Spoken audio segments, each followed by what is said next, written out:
Oi, gente, tudo bem? Quem fala aqui é a doutora Gil Barreto e no último vídeo nós falamos sobre a integração entre a oftalmo e a dermatologia.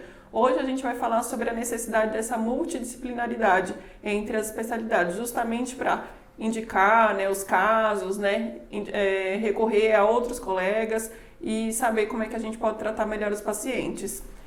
Eu vou iniciar com os tratamentos oncológicos, na verdade. Atualmente a gente vê assim, casos de uveíte, onde o paciente ele pode ter um linfoma, e daí a gente vai percebendo que esse paciente ele também tem alteração oftalmológica, mas tem uma doença primária ali que precisa ser tratada. Otávio, o que é que você geralmente tem pego também? Bom, Ju, falando também das uveites, que seria inflamação intraocular, muitas vezes a gente pega esse olho já todo sangrando, na parte interna dele, esse olho todo vermelho, e a gente vai fazer alguns exames complementares e a gente nota alterações hematológicas, doenças do sangue. Principalmente a doença do carrapato, a gente tem pego com uma frequência alta. Então é importante ter o tratamento primário, nesse caso de alterações hematológicas, com o hematologista, tendo também uma resolução boa para a gente conseguir ter uma resposta legal da parte oftalmológica. Legal.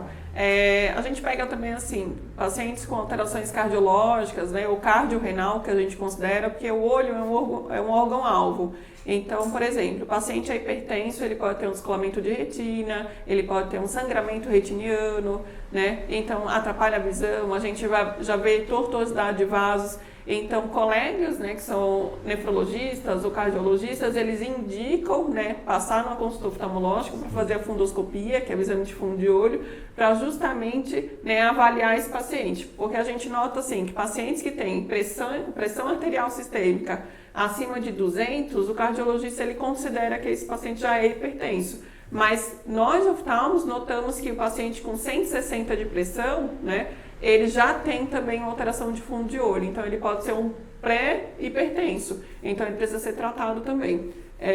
Você tem atendido bastante paciente endócrino? Sim, pacientes endócrinos são uma rotina alta na oftalmologia. Muitas vezes a gente consegue encaminhar para o endócrino após a avaliação oftalmológica. Pacientes que muitas vezes vêm com olho seco, às vezes a gente faz o diagnóstico de olho seco, não tem nenhuma outra alteração, quando a gente vai pedir alguns exames a gente nota algumas alterações, passa com o endócrino e a gente consegue ver alterações de adrenal, doenças também, até muitas vezes diabetes, pacientes que também têm catarata, muitas vezes a gente recebe o paciente com a catarata, faz o diagnóstico, após exames complementares também a gente consegue diagnosticar uma diabetes e acaba encaminhando para o endócrino para ter um tratamento conjunto, para a gente ter uma melhora do paciente no geral, não só da parte oftalmológica. Isso. Outra coisa também que eu tenho notado bastante nos pacientes é o aumento de triglicerídeos. O que é isso? O aumento de gordura no sangue. Sim. Então, eles podem ter várias alterações, entre elas até a lipemia, que é dentro do olho, na verdade, a gente vê tipo um líquido branco dentro do olho, que gera uveíte. Ele pode ter piora do olho seco, pode ter piora da pele.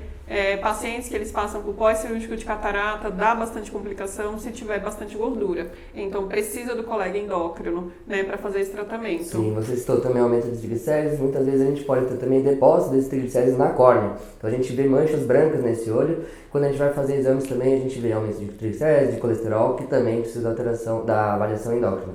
Isso. Outro caso também que a gente pega assim, com bastante frequência são os pacientes dermatológicos. Então, assim, ele é top 10 assim, na nossa rotina. Sempre tem a blefarite, meibomite, entrópios por causa dos problemas palpebrais, as coceiras, o prurido pode causar tanto olho seco quanto as úlceras de córnea. Então, assim, se não tiver um bom dermato, se não tiver essa boa correlação com o colega, a gente não consegue fazer um tratamento efetivo. Sim. Então, muita gente até pensa que a parte oftalmológica ela é mais cirúrgica, na verdade, Na verdade, não. É uma especialidade tanto cirúrgica, mas também muito clínica. Então, nós, como oftalmologistas, a gente tem essa condição de estudar bastante o paciente.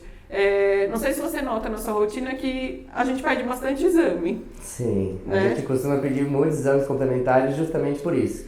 Eu acho que na veterinária a gente está começando a ter um aumento disso, de encaminhar realmente para as outras especialidades, para a gente ter um tratamento conjunto desse paciente.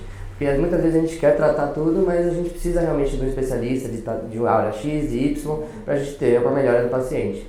Isso então, gente, muito obrigada. Eu acho que a gente esclareceu aqui a necessidade, de ter outros colegas, É importante, a gente tem que trocar essa bola mesmo, Porque senão a gente não consegue dar um tratamento melhor para o nosso paciente. Obrigada e siga nossos vídeos. Obrigado.